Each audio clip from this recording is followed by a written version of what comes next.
ক্ষীরের নাড়ু। আচ্ছা শিগগির দাও, শিগগির দাও। এই নাড়ু দেখে বলছো ব্রাহ্মণ? ক্ষীরের নাড়ু না লিচু দেখি তো। ওই যে নাড়ু যে সখীগণ বলছে যে ব্রাহ্মণ, ব্রাহ্মণ নাড়ু দেখে বলছে দেখো সখীগণ তোমরা যা যা এনেছো সব একটা ওই সব আমাকে একটু দাও তো, খেয়ে দেখি কেমন। দাও। এই যে ব্রাহ্মণ, কে পূজার আগে প্রসাদ খায় এমন ব্রাহ্মণ তো বাপের জন্মেও দেখি না। বাপের জন্মে দেখোনি? আমার বাপ ঠাকুর দ্বারা খাইতো, আমি সেই বংশের। এখন আমি আগে সেবা করি তারপর পূজা করব। যে ব্রাহ্মণ পূজার আগে প্রসাদ খায় সে ব্রাহ্মণ দিয়ে আমরা পূজা করবো। আমার দরকার নেই, আমি চলে যাচ্ছি, অন্য ব্রাহ্মণ দেখো। সখীরা দেখছে এই ব্রাহ্মণ যদি পূজা না করে তাহলে কি হবে উপায়? ললিতা বলছে রাধা উপায় একটা আছে। কি রে উপায়? কি? একটা নাড়ু নিয়েছি, নাড়ুর ভিতরে সিদ্ধি মিশিয়ে দিয়েছি। সিদ্ধি? সিদ্ধি মানে তো লিচু। সিদ্ধি মানে কি মা? লিচু, লিচু। গাজা। বটু তো জানে না সিদ্ধি মাখানো নাড়ু যায় না। বটু ব্রাহ্মণকে সেবা দিয়েছে, বটু ব্রাহ্মণ সেবা করে একবার মাথা ঘুরাচ্ছে। ওরে বাবা। উঠুন সখীরা, নৃত্য করুন, উঠুন।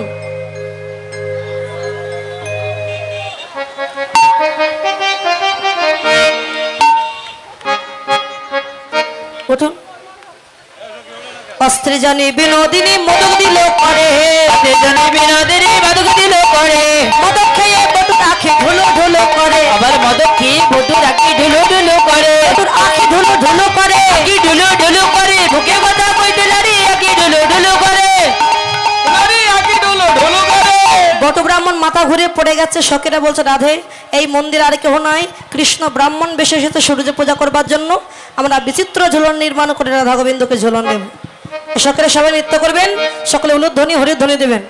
ঝুলনায়ু পর নাগর নাগরী, ঝুলনায়ু পর নাগর নাগরী, ঝুলনায়ু পর নাগর নাগরী, ঝুলনায়ু পর নাগর নাগরী, আসিয়া বসিল রঙ্গে, আসিয়া বসিল রঙ্গে, ঝুলানো ঝুলানো সকল ললনা, সকল ললনা, গদ গদঙ্গ ভরে, গদ গদঙ্গ ভরে, ঝুলে ঝমকে রাধিকা চমকি, ঝমকে রাধিকা চমকে, রাধিকি নগর দ্বারে, রাধিকি নগর দ্বারে, হাসিয়া হাসিয়া বাহু প্রসারিয়া, হাসিয়া বাহু প্রসারিয়া, ধরিলে করিল কোলে, করিল কোলে, ঝুলাইতে লাগিল, ঝুলাইতে লাগিল, রাই ধনী বিনোদিনী ঝুলাইতে লাগিল, রাই ধনী বিনোদিনী ঝুলাইতে লাগিল। সবাই যাই দাও যাই দাও, যাই দাও যাই দাও, যাই দাও যাই দাও, যাই দাও যাই দাও, রাধা গোবিন্দের মিলন হলো যাই দাও যাই দাও, রাধা গোবিন্দের মিলন হলো যাই দাও যাই দাও, যাই দিলে যাই হবে যাই দাও যাই দাও, যাই দিলে যাই হবে যাই দাও যাই দাও, যাই দিলে যাই হবে যাই দাও যাই দাও, তোমরা যাই দিলে যাই হবে যাই দাও যাই দাও।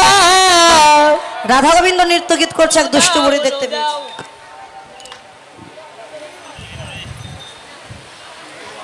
দুষ্ট বুড়ি কি জটিলাকে খবর দিয়েছে, এই জটিলে, চলে যাচ্ছে, জটিল হাতে চলে যাচ্ছে। এই কুটিলে, এই যে এই যে তোদের বউ কোথায় গেছে রে? কার? আমার বউ? তোর বউ নয়, তোর বৌমা। ও আমার বৌমা, ওই যে ভানুদেবের পূজা করতে গেছে। ওরে ভানু পূজা না, ভানু পূজা না, তা কি? আমি সেই ভানু মন্দিরের নিকট থেকে আসছিলাম, দেখলাম তোদের বউ নন্দের বেটার সাথে ওই ভানু মন্দিরে নৃত্য করছে। ওহো, বলছে সত্যি? বলে হ্যাঁ, বিশ্বাস না হয় চল এক্ষুনি দেখতে যাবো তোর। এখন জটিলা কুটিলা যাচ্ছে ভানু মন্দিরে। দুষ্ট লোকে কয় কপাটে কইলা বুড়ির কানে, কপাটে কইলা বুড়ির কানে, লোকে কয় কপাটে কইলা বুড়ির কানে, দুষ্ট হয়ে বুড়ি তখন চলে দেবে খানে, ওই বুড়ি তখন চলে দেবে খানে, ওই বুড়ি চলে গুড়ি গুড়ি, বুড়ি চলে গুড়ি গুড়ি, হাতে লয় একটা লড়ি, বুড়ি চলে গুড়ি গুড়ি, হাতে লয় একটা লড়ি, বুড়ি চলে গুড়ি গুড়ি। দুষ্ট বুড়ি যাচ্ছে গুড়ি গুড়ি।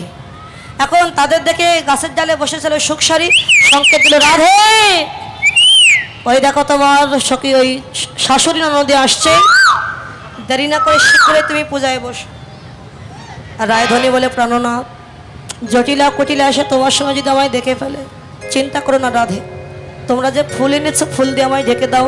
আমি কানু এখন ভানু হয়ে ফুলের মতো, কানু তখন ভানু হয়ে ফুলের ভিতরে যায়, যখন ভানু হয়ে ফুলের ভিতরে যায়, তখন ভানু হয়ে ফুলের ভিতরে যায়, আবার যখন যখন যখন যখন বুঝে কথা কয়, যখন যখন তখন বুঝে কথা কয়, এবার কানু তখন ভানু হলো, কানু তখন ভানু হলো, বদল বড়ি হরি বলো, কানু তখন ভানু হলো, বড়ি হরি বলো, কানু তখন ভানু হলো। কৃষ্ণ ভানু হয়ে ফুলের মধ্যে লুকিয়েছে। এবার জটিলা এসে ডাক দিয়েছে, বৌমা কি বলো। তুমি তো কখন এসেছো সূর্য পূজা করতে, এখনো পূজায় আর বসে সব গেছে, আর ভালো লাগে না, ব্রাহ্মণ পাচ্ছি না। কেন? ওই যে বড় ব্রাহ্মণ আছে বসে। এই যে বড় ব্রাহ্মণ, তার পূজা করবে না জটিলা কুটিলার। কেন করবে না কেন? এর আগে যতবার এই জটিলা কুটিলার পূজা করেছে, পূজা শেষ হয়ে গেছে, দক্ষিণা না দিয়ে চলে গেছে পালিয়ে, আর খুঁজে পাওয়া যায়নি। এজন্য বিশ্বাস নেই, আগে দক্ষিণা দিতে হবে, তারপর পূজা করব। জটিলা বলছে, বাবা বটু তুই পূজা করে দে, তোকে আমি 5,000 টাকা দেবো। 5,000 টাকায় কি এখন কিছু হয়? আরো বেশি দিতে হবে। কত দিতে হবে? তা 5,999 টাকা। আচ্ছা ঠিক আছে, তো তাই দেবো, তুই যা তো।